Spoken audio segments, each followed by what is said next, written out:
Uruguay's Parliament will vote on a bill to create a water emergency fund in view of the scarcity of drinking water. The 8th International Seminar of the Organization of Petroleum Exporting Countries, OPEC, is underway in Vienna, the capital of Austria. The Russian government takes measures to counter a possible threat of sabotage by Kiev, the Zaporizhzhia nuclear power plant.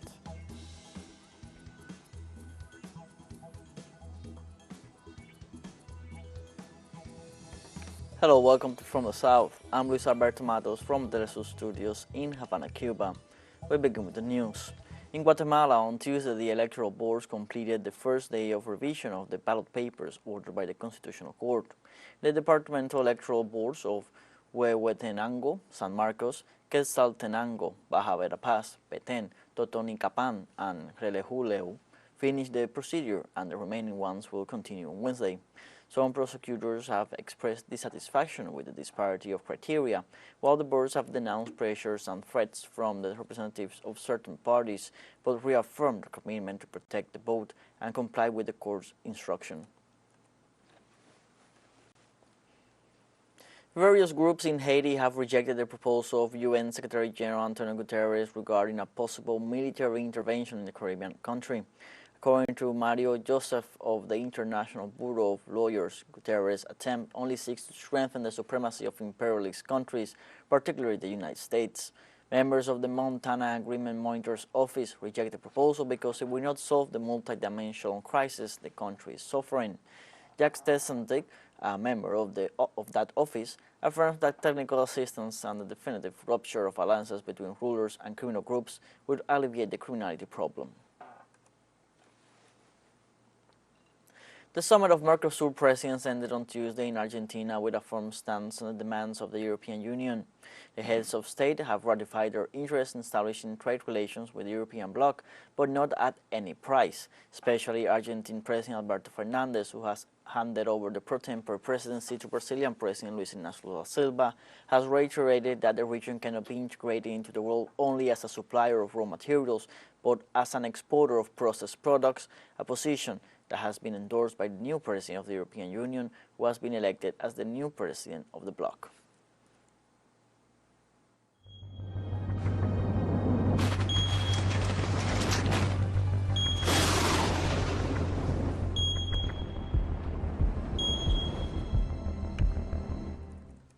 On Wednesday, Uruguay's Parliament will vote on a bill to create a water emergency fund in view of the scarcity of drinking water. The government initiative seeks to respond to the shortage of drinking water in the capital city of Montevideo and the metropolitan area. The bill will be submitted for consideration by the congressmen at a time when the water level in the Severino Reservoir, responsible for supplying the vital liquid to almost 2 million people, reaches less than 2%. President Luis Lacalle Pou announced he will meet with authorities of the state sanitary works and the ministries of environment and public health to analyze the situation. In Ecuador, animal species living in the Galapagos Islands face El Niño phenomenon, which alters their habitats and threatens wildlife. The turtles are the most threatened by the increase in ocean surface temperature associated with the El Niño climate phenomenon, which also weakens the winds and generates heavy rains. In other occasions, this phenomenon eliminated entire colonies of corals and reduced by 30% the population of penguins and flying cormorants, affecting also sea lions and marine iguanas, the 4 most vulnerable species. According to experts, Galapagos species can cope climate anomalies, but if variations occur with too much frequency and intensity, they do not have time to recover, breaking the balance between birth rate and mortality. In addition, heavy rains can also affect sea turtle and land turtle populations, as nests would be flooded and eggs would be lost. Now we should already have cold water at the end of June, July, August, but we still have very warm water. We don't have cold water coming in yet.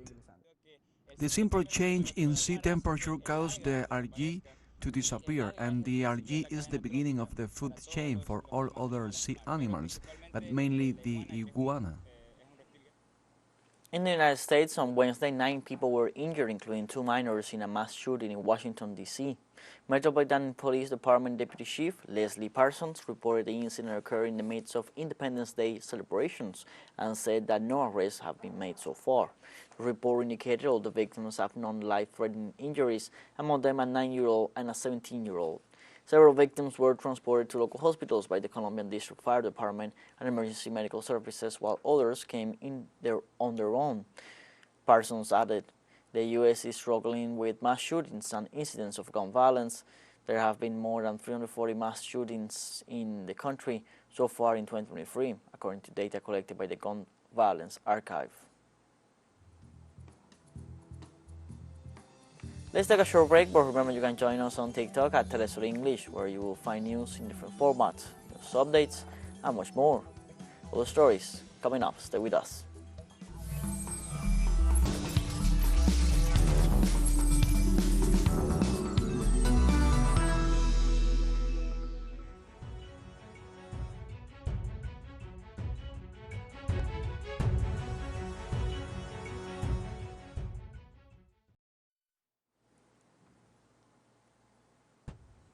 Welcome back from the south.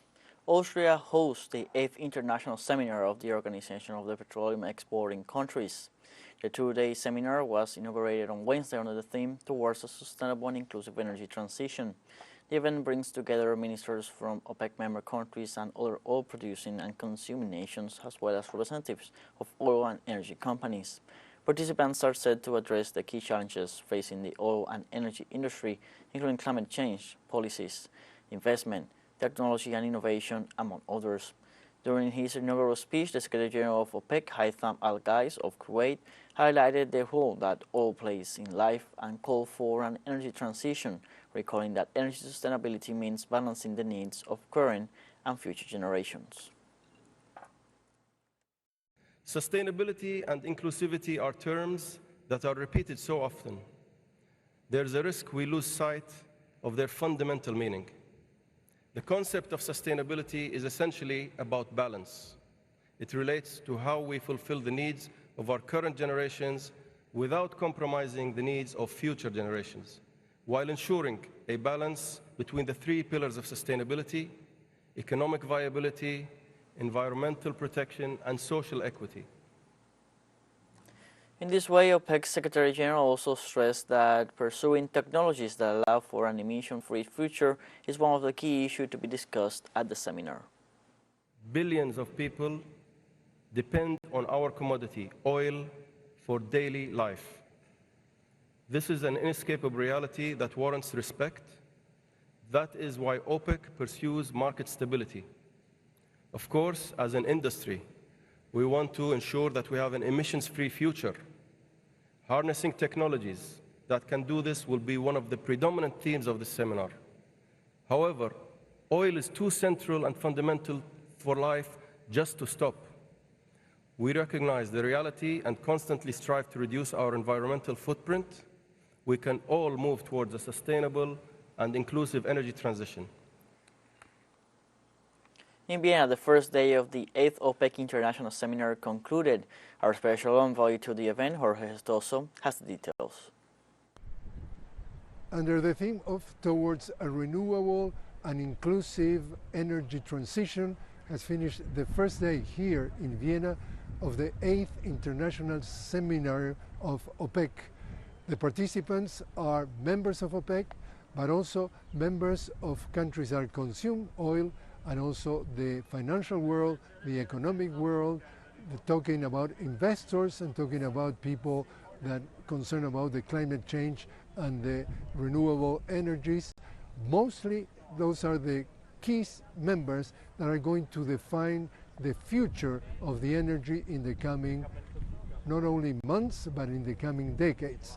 So far they have estimated that 23% of increase of energy consumption for the year 2045, and it's believed for the producers of the oil here in the OPEC members that it's not going to be ready, it's not going to be enough clean energy to overcome that transition. Therefore, they're working on that sense. Tomorrow is going to be the end of this seminar, and we are expecting to see how they get together, how they get along in order to try to work out that big difference, but big rift between towards clean energy and towards fossil energies. We get back to you now. In other news, Italian authorities confirmed on Tuesday that the ship of Doctors Without Borders rescued 196 migrants in 4 operations, including 47 minors and 16 women, and designated them to the port of Marina di Carrara in northern Italy. The disembarkation of migrants continues, although it has slowed down in the last days, which has allowed the reception center on the Italian island of Lampedusa to be emptied, where there are currently about 430 migrants after more than 3,000 over the past weekend. On Tuesday, the Italian Interior Minister, Matteo Piantedosi, and the European Commissioner for the Interior, Ylva Johansson, visited the island of Lampedusa, point of arrival for migrants coming from North Africa.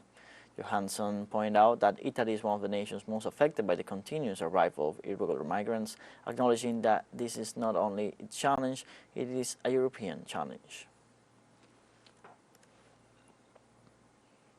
In China, the Premier Lin Qian on Wednesday met with a delegation led by Yohei Kono, president of the Japanese Association for the Promotion of International Trade in Beijing. Both countries celebrate the 45th anniversary of the signing of the Treaty of Peace and Friendship between China and Japan in 2023. Li Qian said the two countries should always abide by the principles set out in the 4 political documents between China and Japan, safeguard the basis for the development of bilateral relations, view each other's development objectively and rationally, and implement the political consensus that they should be cooperative partners and not threats to each other. Meanwhile, Kono said his nation is committed to promoting Japan-China economic and trade exchanges, enhancing friendship and supporting China's development, and is willing to maintain the spirit of mutual respect and trust.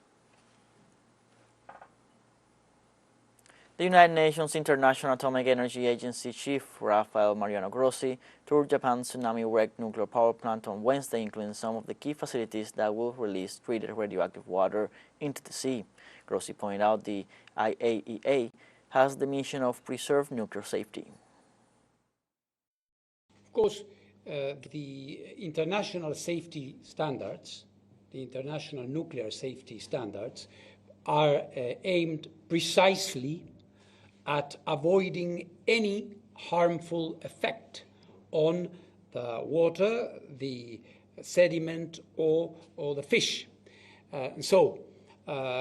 What we have assessed so far is that if the plan and when the plan is implemented in the exact way in which it has been conceived, one could not discern, one could not identify any relevant effect.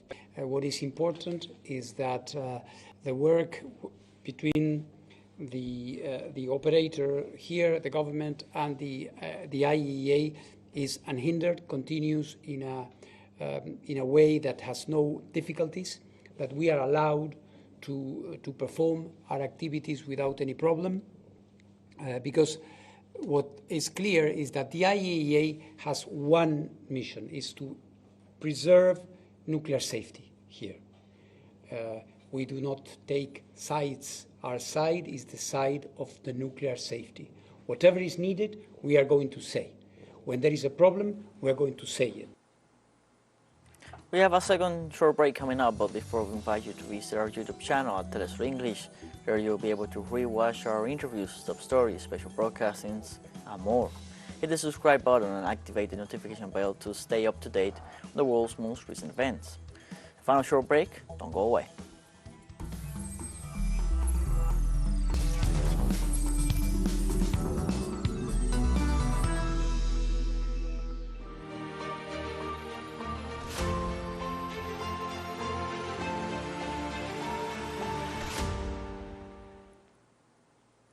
Welcome back from the south.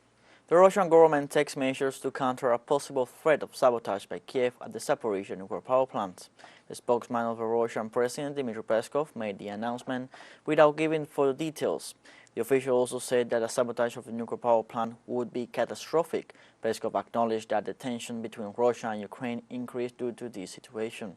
The Zaporizhzhia nuclear power plant, the largest in Europe, is located near the city of Energodar. It has 6 pressurized water reactors and a capacity of 6,000 megawatts. The facility has been under the protection of the Russian military since March 2022. The Russian Defense Ministry reported on Wednesday that all defense and security services are deployed and alert, and claimed to have followed several attacks perpetrated by Ukraine and its collaborators in their territories. The report added that in the province of Belgorod, the Ukrainian artillery destroyed 2 houses, 5 cars, and wounded a resident of the locality of Balyuki. The governor Vyacheslav Gladkov explained that the defense system did its job, but there was damage on the ground. The Russian military also repelled the attack of 2 platoons and a company of the Ukrainian forces on the line of operations in the south of Donetsk, and the Federal Security Service foiled a terrorist attack on an energy facility on Sakhalin Island.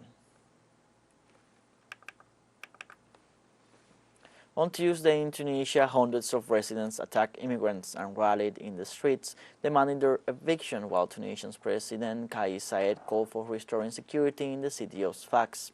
Tunisia has seen an increase in racially motivated attacks following President Kais Saied's statements in February, accusing hordes of illegal immigrants of bringing violence and alleging a criminal plot to change the situation. On Tuesday, 3 African migrants were arrested as suspects in the stabbing death of the local man in Tunisia's coastal city of Sfax, North African country's second largest city. It's a departure point for many migrants hoping to reach Italy, and tensions have been rising in Sfax for months. NGOs accuse the Tunisian leader of encouraging a campaign of xenophobic violence against sub-Saharan migrants who use the country as a springboard to reach Europe. Local media in Sudan report on Wednesday that fighting in Khartoum in recent hours has left at least 20 people dead and more than 100 wounded. The battle between the Sudanese army and the paramilitary rapid support forces has not limited their field of battle, and the fighting has taken place in the capital's neighborhoods, where hundreds of civilians have been hit by shelling, bullets, and shrapnel. According to the United Nations, the armed conflict has caused nearly 3,000 deaths and 2.8 million displaced people and refugees.